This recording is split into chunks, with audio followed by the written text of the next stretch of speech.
Buenos días, amigos de la T Grande de Monterrey que nos acompañan en este programa Tiempo de Hogar, el programa de orientación para toda la familia. Es un gusto saludarle como cada sábado. Mi nombre es Jaime Ponce Flores y voy a estar en la conducción de este programa, y me acompaña en la atención telefónica Stephanie Báez. Buenos días, Stephanie. Muy buenos días, gracias por acompañarnos. Los teléfonos para que se comuniquen con nosotros son 8880-9990 y 8880-3990. Muy bien, este sábado vamos a platicar de un tema que se llama depresión infantil. Es un tema delicado, es un tema también interesante, del cual creo que todos debemos conocer, al menos algo de información. Siempre invitamos al auditorio para que, si tiene alguna pregunta, pues también participe con nosotros. Y nuestro invitado para hablar de este tema, que es depresión infantil, es el doctor José Antonio López Rangel. Gracias por estar aquí, doctor. Bienvenido. Sí, gracias, buenos días. Vamos a dar para el auditorio algunos datos, por favor, Stephanie, de nuestro invitado para que lo conozca usted. Claro que sí, es médico cirujano egresado de la Facultad de Medicina de la Universidad Autónoma de San Luis Potosí, especialidad en psiquiatría, egresado de la Facultad de Medicina de la Universidad Autónoma de Nuevo León y subespecialista en psiquiatría infantil y de la adolescencia en la Facultad Médica de la UANL.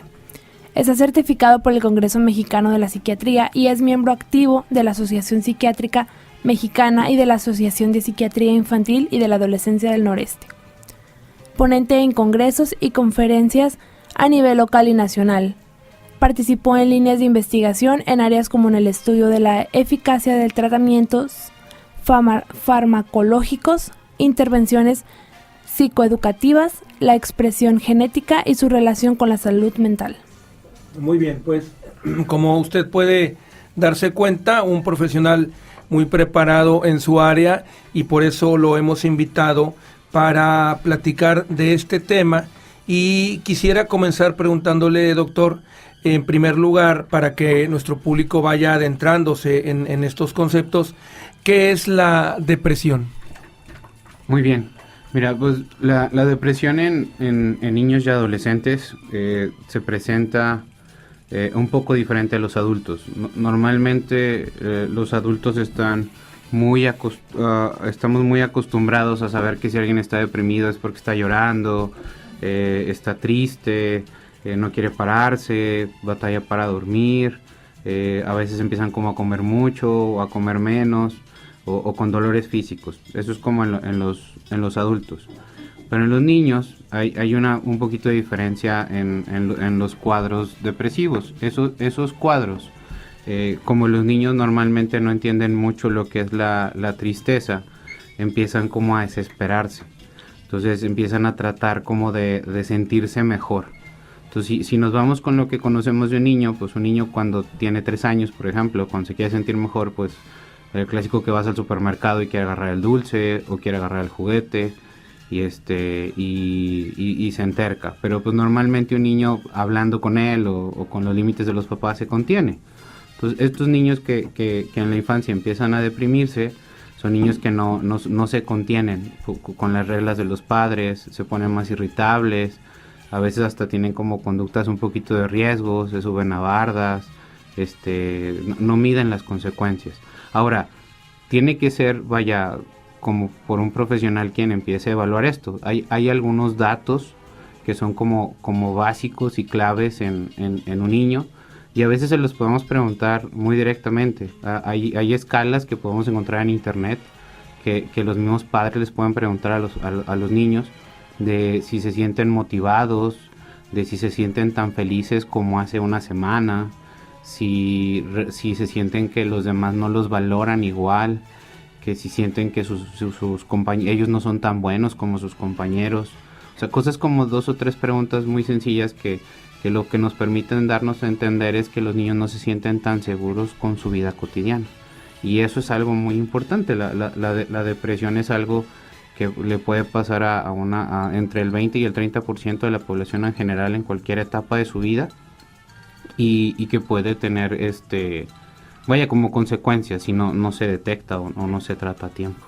Ahora, aquí me surge una pregunta relativa a la edad, digamos, a la que se podría empezar a presentar algún cuadro depresivo, porque a lo mejor en el desarrollo de nuestro niño vamos percibiendo una conducta que nosotros consideramos más o menos regular. La mayoría de las mamás y los papás, siento que un poco las madres de familia, conforme va creciendo su hijo, van identificando un poco rasgos de temperamento, de carácter, y cuando hay una variante ahí en ese rasgo es donde como decimos a veces, paramos las antenas porque algo se salió, digamos, de la conducta normal. Hay niños que son muy activos, hay niños que son muy alegres, a lo mejor otros son un poco más tímidos, pero ¿desde qué edad podría aparecer algún tipo de cuadro depresivo en un niño?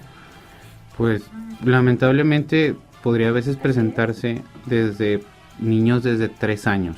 Uh-huh. Pero también hay que tener en claro, y bueno, lo iremos platicando a lo largo de la charla y aclarando poco a poco, la facilidad con la que se pueda que un niño se deprima es también con la gravedad de los eventos que lo rodean. Entonces, por ejemplo, ahorita que me dices de qué edad pueden empezar, pues los niños más chiquitos que yo he visto de 3 años, pues a veces lamentablemente por la violencia que hemos vivido en esta ciudad, uh-huh, años atrás, quizás más complicada, niños que les ha tocado vivir escenas fuertes, vaya, frente a ellos y han perdido un ser querido, pues tienen mucho riesgo de deprimirse. Por más que el niño no entienda por completo el concepto de muerte, pues el niño sí siente la pérdida. Uh-huh. Entonces puede ser una de esas causas. O sea, no necesariamente que aparezca solo, sino que haya un motivante o una transformación en su entorno. También a veces cambios de domicilio o de lugares de donde viven, pues también puede ser importante, porque pues el adaptarse a veces no puede ser tan fácil. Ahora que vivimos aquí en la ciudad, hemos visto que poblaciones grandes se trasladan acá a la ciudad, a veces gente de las embajadas, a veces gente, por ejemplo, de otros países que vienen por empresas que se instalan en nuestra ciudad. Uh-huh. Pues para ellos también representa un cambio, y lo mismo representa para gente que de nuestra población que se traslada a otros lugares. A veces hasta el cambio de clima puede llegar a afectarles a los niños. Uh-huh. Entonces esas son las cosas que hay que estar como al pendiente. Ahora, entonces, entendemos que la depresión se puede presentar en niños, en adolescentes. ¿Hay alguna, o sea, posiblemente no, pero lo quiero preguntar, ¿hay alguna edad a la que pudieran ser en la que pudieran ser más propensos a un tipo de depresión? ¿O no hay ningún aspecto ahí? Bueno, no hay como una edad de mayor predisposición. O sea, casi se manejan las mismas proporciones de pacientes deprimidos. Se establecen diferencias entre niños, que hay entre 0.4 y 2% de la población de niños entre 6 y 12 años que se ha detectado que tienen depresión. Y entre los adolescentes existe también la misma proporción un poquito más alta, que es entre el 0.4 y el 5% de las personas que están en una etapa adolescente, que es antes de los 17 años, de los 12 a los 17, pueden tener un cuadro depresivo. Lo que sí es de destacar es que la mayor, o sea, si juntamos o hacemos un conjunto de mayor número de pacientes que se puedan deprimir, como en las etapas en las que son más vulnerables el ser humano, o somos más vulnerables, es entre los 15 y los 29 años. Esos 15 años son como la etapa más vulnerable para que alguien se pueda deprimir. Muy bien, pero ahí estamos hablando ya de una etapa ya de adolescente hacia joven o joven adulto, uh-huh, entre 15 y 29 años. Entonces quiere decir que los índices entre los niños son menores. Nada más repitiendo un poco, en adolescentes de 12 a 17 años el porcentaje va de 0.4 a 5%. Es correcto. Y en el caso de niños de 6 No, de 6 a 12 años, ¿qué porcentaje era? ¿De punto 4? De punto 4 a 2%. A 2%. Sí. O sea, más o menos las estadísticas dicen, voy a tomar el número alto, sería que entre 6 y 12 años anda alrededor de un 2% de niños que pueden presentar un cuadro depresivo. Uh-huh. Y entre, digamos, adolescentes, que es de 12 a 17, más o menos un 5% de los adolescentes pueden presentar, digamos, cuadro depresivo. Claro que estas estadísticas en la realidad no nos importan cuando nuestro hijo o nuestro familiar es el que tiene el padecimiento. Ahí ya no importa si habrá otros 95% que no. Nos interesa el de nosotros cuando estas cosas ocurren. Ahora, ¿cuáles son las causas y las consecuencias más comunes de la depresión? Las causas, no solo una sola. Las causas, y normalmente hay una terminología así un poco utilizada desde hace tiempo, que es cuando una depresión es exógena y una es endógena. O sea, hay gente o individuos que tienen como cierta predisposición a deprimirse por su propia genética. No hay un gen para la depresión, pero sí tenemos como cierta predisposición a deprimirnos. Así como la gente que tiene diabetes, que o sea, tienen cierta predisposición, que el abuelo y la mamá o la bla eran diabéticos. No necesariamente se transmite la enfermedad, pero sí tenemos cierta idiosincrasia o ciertas características de cada persona que hace que puedas ser más susceptible a deprimirte comparado con las otras personas. La exógena, entonces, es los que tienen predisposición por algún familiar. Esa es la endógena. Perdón, la endógena. La propia. Es la que, digamos, existe a lo mejor antecedentes en la familia, de familia, obviamente de familiares, antecesores, digamos, con cuadros depresivos, y habría una predisposición, por ahí podría venir.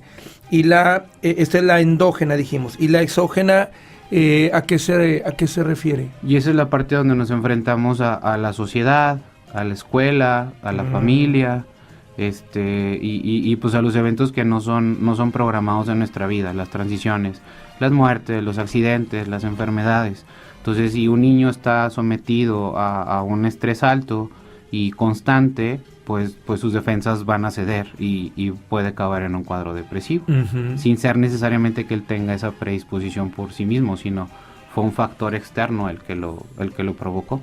En ese sentido es que debemos estar atentos de los niños, de los adolescentes incluso, cuando ocurren eventos traumáticos para la familia, obviamente una pérdida, la muerte de un familiar muy cercano, o a lo mejor un accidente incapacitante, situaciones que efectivamente pues no están bajo nuestro control, pero van a provocar o podrían provocar alguna reacción. ¿Algo más respecto a las causas o las consecuencias más comunes de la depresión? Bueno, respecto a las consecuencias, lo más importante es que si un padecimiento depresivo no se trata y se cronifica, pues vuelve más vulnerable al niño o al adolescente para volver en la etapa adulta a tener cuadros más repetidos. Y de hecho, pues también es la parte donde las consecuencias, los niños, el cerebro ya se conoce que deja de crecer hasta los 21 años. Entonces, de la etapa de que nacen a los 21 años, el niño es vulnerable que los mecanismos que controla de ansiedad, de irritabilidad, de cómo enfrentar los problemas, se ven vulnerables, se ven afectados. Entonces, si eso se afecta, pues al final de cuentas las consecuencias van a ser en la etapa adulta, de qué tantas capacidades puede tener para adaptarse, qué tantas capacidades tiene para creer en sí mismo, qué tantas capacidades tiene para poder pensar o solucionar algo de una forma más efectiva, o solamente sentirse devastado o muy triste o que no va a poder hacer más. Entonces, las consecuencias normalmente son esas. Ahora, la otra, pues la más grave, pues es que un niño, la más grave dentro de lo menos complicado es que empieza a ser más irritable, empieza a agredir a otras personas, y la que sigue, pues es que después de agredir a otras personas sea tanta la esperación que se pueda llegar a agredir a él. Entonces esa es la parte más importante de la prevención en un cuadro depresivo con un niño y un adolescente. Y bueno, en cualquier persona. Sí, sí, claro. Ahora, aquí una cuestión importante es la parte de diagnosticar, porque como decía usted al principio, probablemente, no sé, y pienso yo también que probablemente en un principio cuando se empiecen a presentar este tipo de cuadro depresivo, me parece que los padres de familia, lo más cercano, la familia de este niño, de este adolescente, creo que lo primero que percibe son estos cambios, irritabilidad. Entonces, normalmente identificamos depresión con tristeza, sería otro elemento. Claro. Uh-huh. Ahora, una vez que nosotros detectamos que algo no está normal, que cambió, digamos, en él, ¿de qué manera se puede diagnosticar un cuadro depresivo? ¿Qué se tendría que hacer para este diagnóstico? Bueno, hasta la fecha y después de todos estos años de estudios y múltiples revisiones, la medicina ha avanzado bastante y tenemos estudios de todos, hasta genéticos. Pero lo que está comprobado a nivel internacional por la por la Asociación de Estados Unidos y la Europea es que se hace un diagnóstico clínico. ¿Qué significa eso? Que tienen que ir con un profesional, ya sea psicólogo, ya sea pediatra, en ocasiones están más preparados, o un psiquiatra, preferentemente un psiquiatra de niños y adolescentes, para que se establezca la gravedad de ese diagnóstico y el diagnóstico en sí. Uh-huh. El diagnóstico se hace a través de una entrevista, se hacen preguntas. Ya se ha visto que si se hacen con ciertos inventarios validados desde hace tiempo, que como te comentaba, los pueden encontrar en internet, hay unos que son autoaplicables, que es como un tamizaje, como decimos, como un colador, como un cernidor para saber qué niños tenemos que llevar a la consulta. Y lo que hacemos es una entrevista estructurada. Se hacen preguntas tratando de identificar los síntomas de insomnio, de alteración del apetito, la contención de sus impulsos, que es como la irritabilidad, la tensión, las conductas de riesgo y a veces, pues lamentablemente cuando los casos están ya más complicados, pues literal la tristeza es demasiado evidente. Han bajado mucho las defensas del niño y caen en eso. Entonces normalmente el diagnóstico es clínico. O sea, ya se han hecho estudios con otras pruebas, hay unas con esteroides, con dexametasona y cosas que se han hecho, uh-huh. Pero a la hora de comparar el diagnóstico, haciendo la entrevista y haciendo todos los estudios de laboratorio que serían como serían sufrimiento para el niño, porque uh-huh, un poco más. Serían muy molestos. Se ha visto que tiene la misma seguridad hacer mejor una entrevista clínica que tomarle muchos laboratorios. ¿Y esta entrevista clínica la puede realizar un psicólogo, un psiquiatra o preferente un psiquiatra de niños? ¿El pediatra saben realizar este tipo de entrevista? Los pediatras en ocasiones pueden hacer como el screening, la revisión de los síntomas y referirlo ya con algún psicólogo o con algún psiquiatra. Uh-huh. Pero si en alguna ocasión, estamos hablando con el público en general, los que nos están escuchando, pues sus pediatras muy seguramente, y no es algo a que están ajenos y que no puedan reconocer, uh-huh. Para saber si es algo que necesita atención especializada o no. Muy bien. Yo en lo particular soy un poco renuente a recurrir al internet, y le voy a explicar por qué. Y ahí le pido su ayuda, doctor, para saber qué página es confiable o no.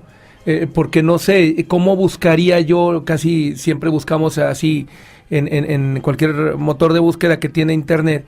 ¿Qué le pongo ahí para buscar? ¿Prueba de depresión o sí. ¿Qué se pone? Sí, o alguna página que nos recomiende más confiable. La página ahorita no la traigo, pero es un inventario para depresión en niños. A ver, inventario para depresión en niños. Uh-huh. De hecho, las siglas en inglés es ICD. Sí. O sea, Inventory Child Depression. Ok.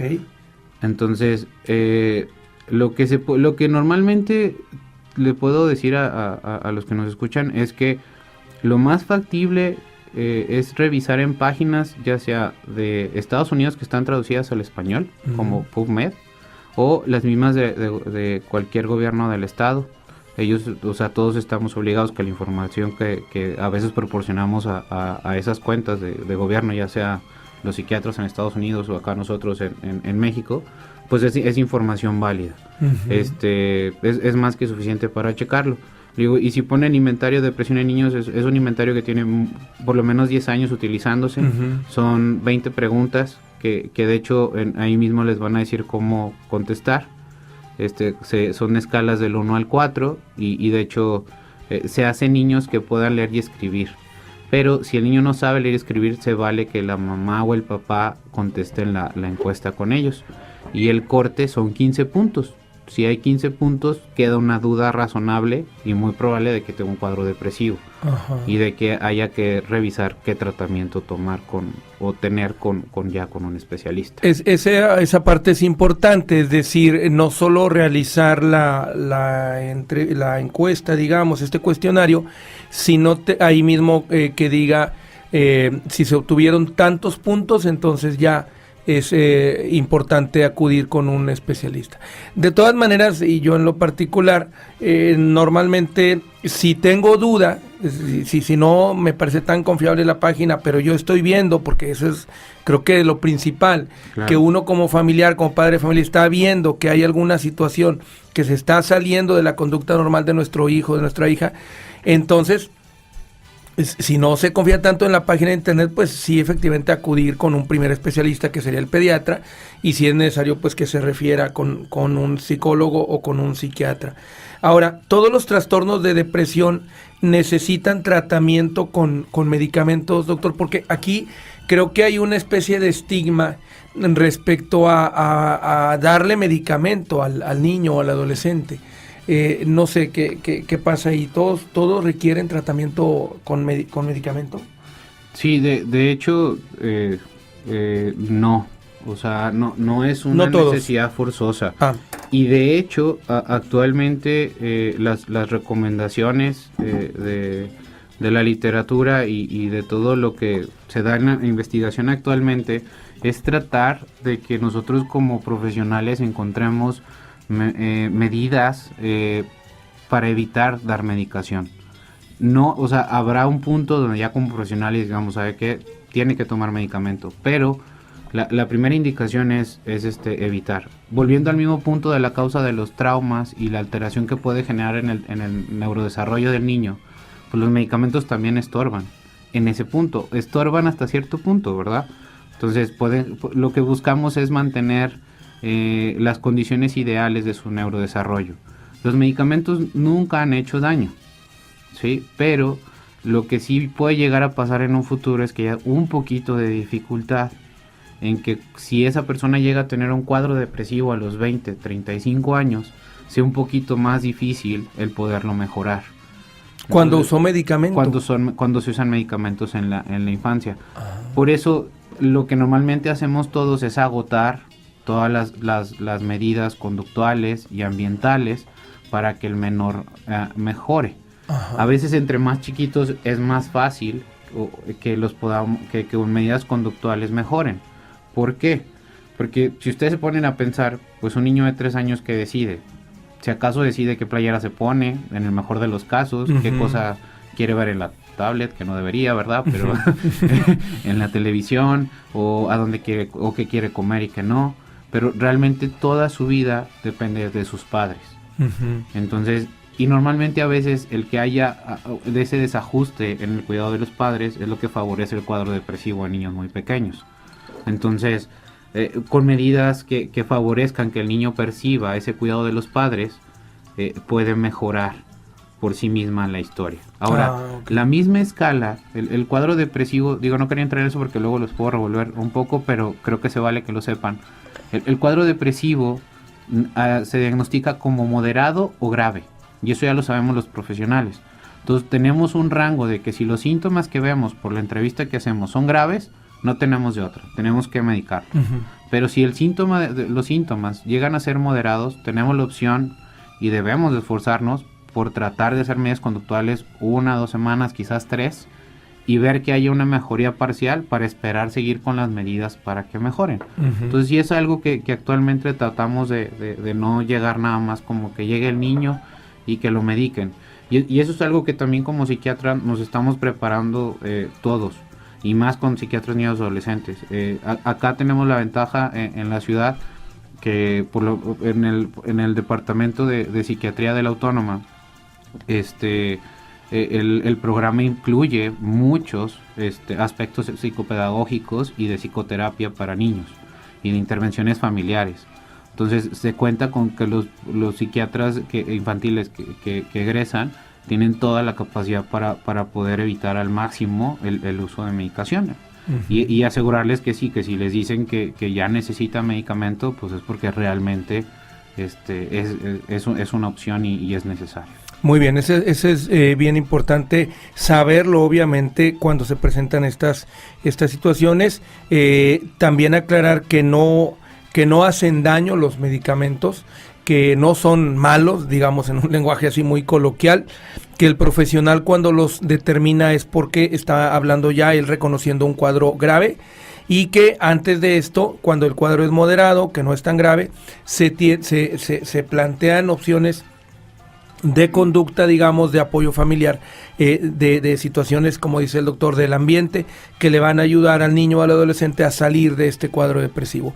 Porque también nos decía el doctor que si se utilizan medicamentos en la infancia, es más difícil si en la etapa adulta se presenta un cuadro depresivo, digamos, salir de ahí cuando ya se utilizaron medicamentos en la infancia. Pero siempre es importante, y lo remarco, procuramos aquí en Tiempo de Hogar remarcar este aspecto, es la asesoría con un profesional. Eso es importantísimo porque es quien nos va a ayudar a tomar las decisiones correctas.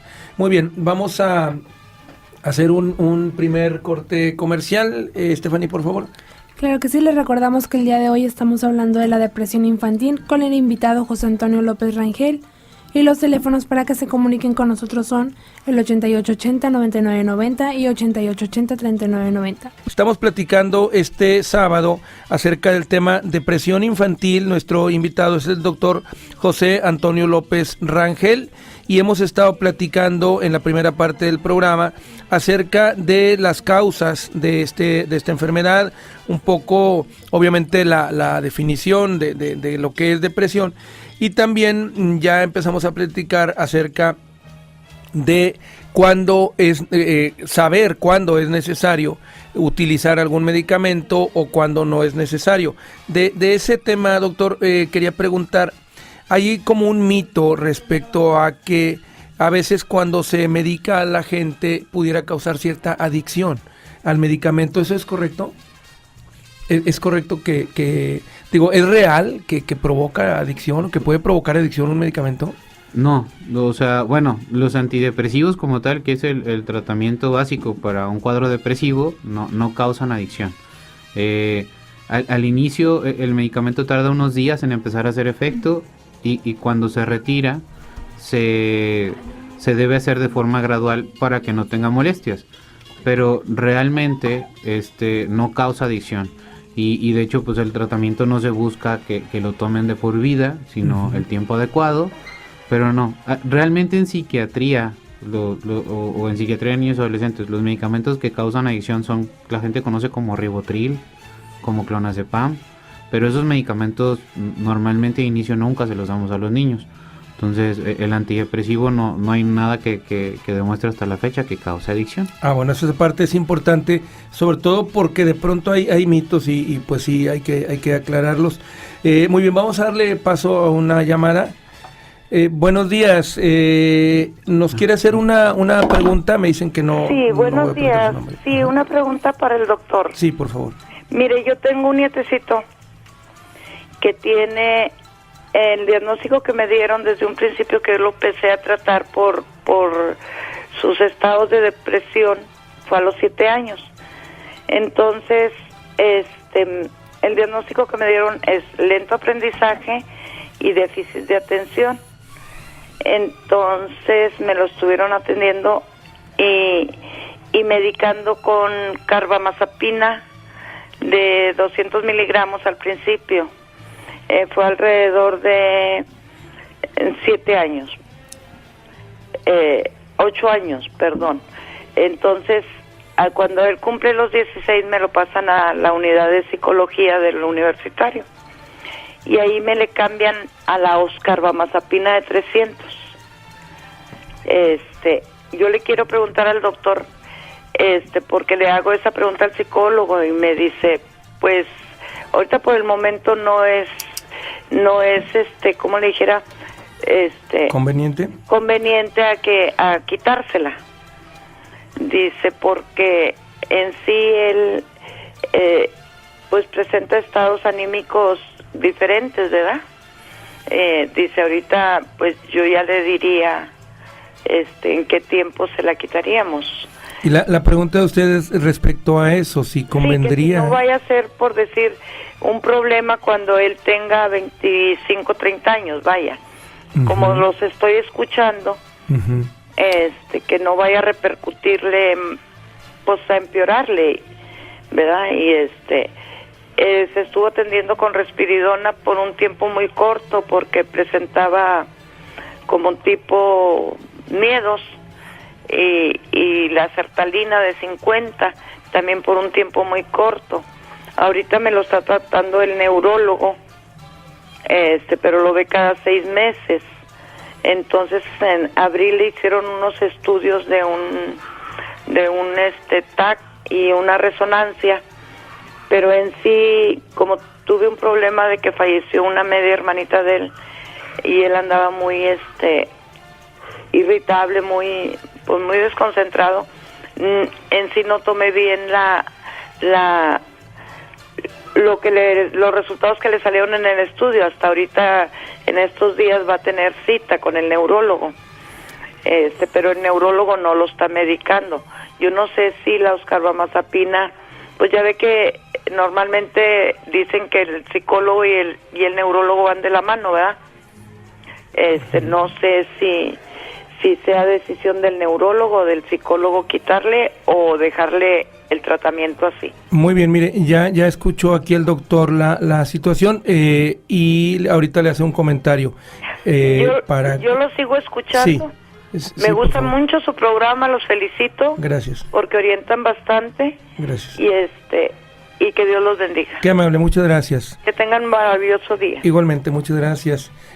Doctor, ¿qué comentario a este respecto? Sí, pues yo creo que quizás hay ahí como una confusión. Yo creo que debe ser un psiquiatra quien lo está medicando y el neurólogo. Por lo que me dice, pues es muy certero, ¿no? Como habíamos hablado, le dieron risperidona y le dieron sertralina a periodos cortitos, que eso es lo que se busca para que haya menores consecuencias a largo plazo. El medicamento oscarbazepina que la señora nos comenta es un medicamento que no es antidepresivo, es un antiepiléptico que utilizan tanto los neurólogos para las epilepsias y los psiquiatras lo usamos para como modular un poco el comportamiento de las personas para bien, vaya, que funcione mejor. La duda de ella es como si esto le podría afectar en el futuro, en la etapa adulta. Y entonces la intención es de que es como un modulador, realmente no es un antidepresivo y no le puede afectar en la vida adulta porque realmente lo que hace es favorecer el desarrollo, ese medicamento en particular. Y es muy seguro porque ese medicamento, como se lo cambiaron de carba a oscarba, es como mejor, vaya. Hace que el cuerpo batalle menos para metabolizarlo, para utilizarlo. Entonces realmente es muy seguro que lo mantenga. Y entonces digamos, debe confiar ella ya en el médico conforme vaya llevando el tratamiento. Digamos, en palabras comunes que a veces los padres de familia queremos escuchar, bueno, va bien, digamos. Va bien, exactamente. Muy bien. Ahora, hay otro tema respecto a las intervenciones terapéuticas que se pueden realizar. ¿Qué son y qué tipo de intervenciones terapéuticas se pueden realizar ante un cuadro depresivo? Y era lo que hablábamos un poco de llegar a un punto donde no se utilizaran los medicamentos. Y entonces es donde se utiliza la terapia de juego con el niño, la terapia psicoanalítica, psicodinámicamente orientada cara a cara con el adolescente, explicarles un poco lo que les pasa, que puedan tener como un poquito más de entendimiento de sus emociones. Ese es como un tipo de terapia. La otra es como la conductual, dejarle como ejercicios de mire, lo va a levantar a tal hora, que se bañe, que tenga esta actividad, que haga la tarea a tal hora. En la medida que a veces las personas no se estructuran más pues también nos facilita no sentirnos tan desesperados porque ya sabemos qué vamos a hacer. Entonces eso puede favorecer muchísimo, y créanme lo que favorece mucho. Y la otra, pues también la forma de ser más claros con los niños, los papás. Eso a veces no es o sea, nadie tenemos el manual, el niño no nace con manual pegado. Ajá, exactamente. Y cada niño y cada persona es diferente. Entonces también una parte importante del psicólogo y del terapeuta o del psiquiatra es orientar a la familia a cómo poder hablar de una forma más certera, precisa, vaya, que el niño entienda más lo que le queremos decir. A veces le queremos decir que lo queremos y acaba entendiendo que pues tiene la nariz chueca. Entonces realmente eso es lo que necesitamos hacer. Y esas cosas se pueden ver como muy sencillas, pero son muy importantes.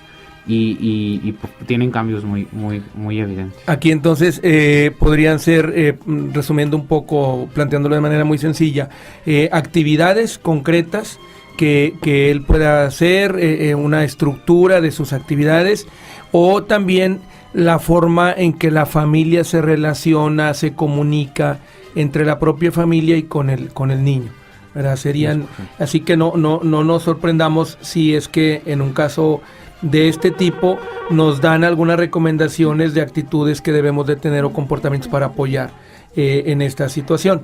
Ahora, ¿qué otros trastornos psiquiátricos pueden asociarse a la depresión? Bueno, y de hecho, pues sirvió la llamada de la señora, el déficit de atención, los problemas de aprendizaje, a veces las dificultades para contenerse. A veces muchas razones por las que la clásica que la gente dice es que este muchacho no entiende o no hace caso. Hay diagnósticos establecidos, hay causas por aprendizaje y hay causas por cosas que se llama trastorno por déficit de atención, pero ese ya es otro tema, como dicen. Y la ansiedad de separación. A veces niños que no son tan seguros de sí mismos y que se preocupan pueden caer en depresiones. Entonces, si hablamos de que dure mucho tiempo esa depresión, si dura mucho tiempo, puede caer en ansiedad. Y otros padecimientos pueden provocar la depresión si tampoco se tratan esos padecimientos. Digo, esta señora hizo lo correcto, está llevando a su nieto desde chico a atención y a detección, y eso es lo que se busca, prever que no haya consecuencias graves. Exactamente, eso es bien importante, y qué bueno, sí, en ese sentido sí, muy valiosa la llamada. Vamos a darle paso a una llamada, Stephanie. Sí, buenos días.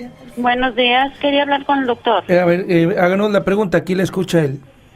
Es para hacerle un comentario, o sea, mi nieta estuvo en un centro de rehabilitación, salió el jueves, pero salió sin el medicamento. Yo hablé ayer y quería preguntarle si no se va a alterar si no toma el medicamento. Se llama Sertalona y el otro se llama Valproato.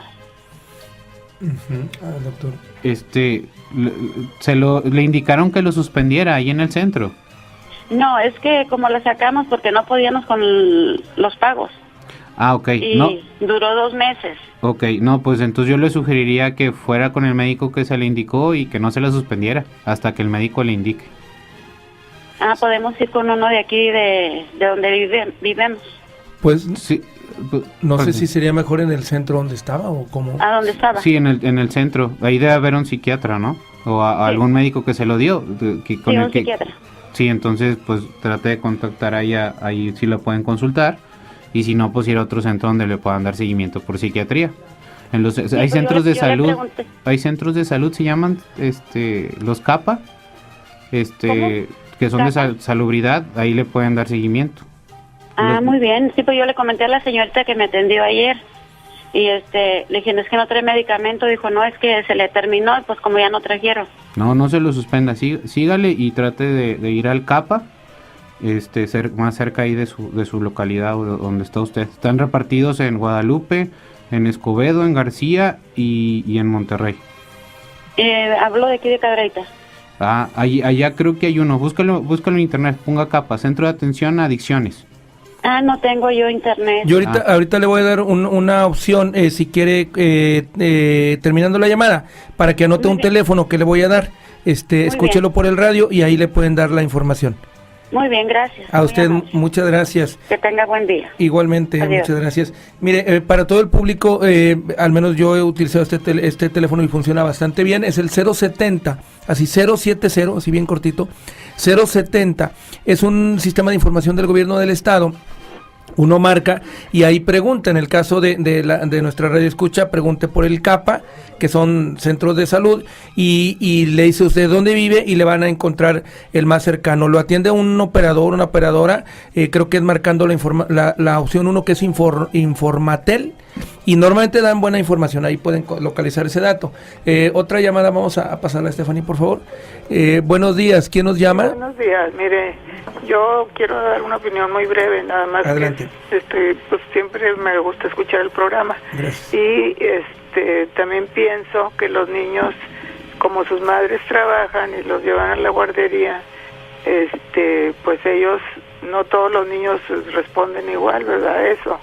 Entonces, los dejan con la abuelita y todo, y algunos pues sí son susceptibles a eso, de que pues quieren el amor de la mamá, ¿verdad?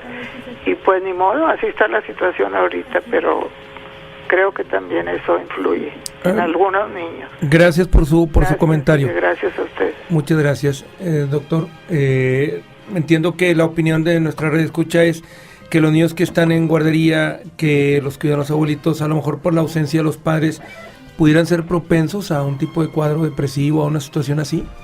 Pues sinceramente, o sea, en forma no tan así, pero como dice la señora, pues los papás trabajan, llegan cansados, no se les puede tener como el mismo cuidado. Creo que en ese sentido sí estoy de acuerdo. O sea, hay a lo mejor aquí digamos el aprendizaje podría ser que estando estas circunstancias presentes de que al niño se le deja en guardería, se le deja con los abuelitos, y obviamente hay una cierta ausencia de los padres tendrían que ser como más atentos en la atención del niño en los momentos que están con él, para compensar esta especie de ausencia. ¿Sería correcto Es correcto, pensamiento? Es correcto. Muy bien, vamos estamos ya cerca de terminar el programa. Hay una pregunta aquí que tengo pendiente. ¿Cómo se puede prevenir la depresión? O si es que se puede prevenir. Bueno, pues justo con lo que estamos hablando, el tener un ambiente estructurado en casa, horarios establecidos. No se trata de que saquen a los niños cada fin de semana. Se trata de que el niño sepa qué es lo que va a pasar. En la medida que uno tiene más seguridad con las personas que lo cuidan, sean abuelos, sean guarderías, sean papás, sean tíos, en la medida que se pueda dar esa seguridad a los niños, va a evitar que tengamos riesgos de depresión. Uh-huh. Y en los adolescentes, pues esta misma estructura que se da desde niños a adultos va a favorecer que podamos evitar cuadros depresivos. Y la prevención también radica en tratarlos a tiempo.